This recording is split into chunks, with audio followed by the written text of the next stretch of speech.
Elle est chef d'entreprise et passionnée de Ori-Tahiti. Béatrice Quesson a ouvert la première école de danse tahitienne de Singapour et d'Asie du Sud-Est en 2010. Et c'est sans émotion, non sans émotion, qu'elle a rencontré le président de la Polynésie française et assuré quelques pas de danse. Portrait signé Thomas Chabrol. Elle n'aurait jamais imaginé couronner le président de la Polynésie française à Singapour.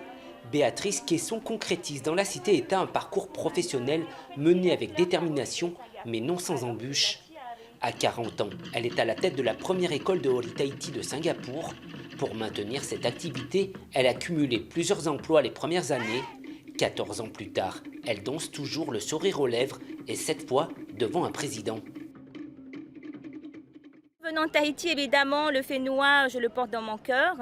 Et donc pour elle, c'est un univers, pour mes élèves, c'est un univers nouveau. Et donc elles aiment ça, en fait, c'est une découverte culturelle, une évasion loin de toute cette ville bruyante et qui ne s'arrête jamais. Avec 5 cours par semaine, elle initie une centaine de femmes et jeunes filles.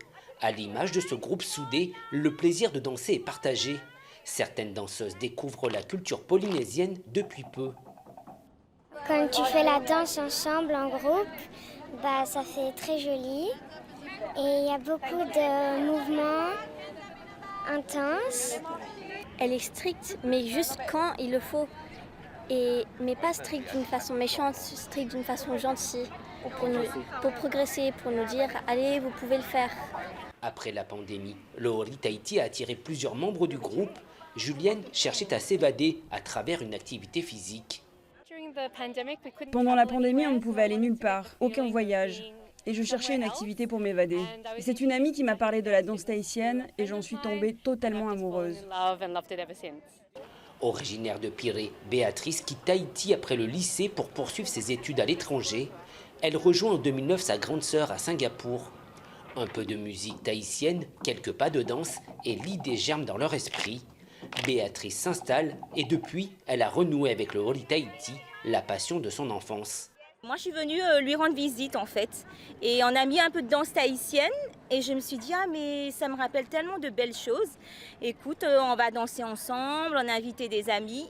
Et finalement, voilà, c'est comme ça que ça a commencé avec ma sœur Lila. Grâce aux réseaux sociaux, Béatrice est aussi parvenue à assurer de la visibilité pour son école.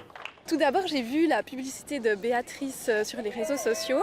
J'ai trouvé ça tellement gracieux et vraiment magnifique, cette danse en lien aussi du coup avec la terre. Je trouve que ça raconte des choses, en fait, cette danse polynésienne. Dynamique, Béatrice cultive l'esprit de réussite en parallèle de l'enseignement de la danse tahitienne. Elle propose des cours de coaching en ligne et envisage même d'écrire un livre sur son expérience entrepreneuriale.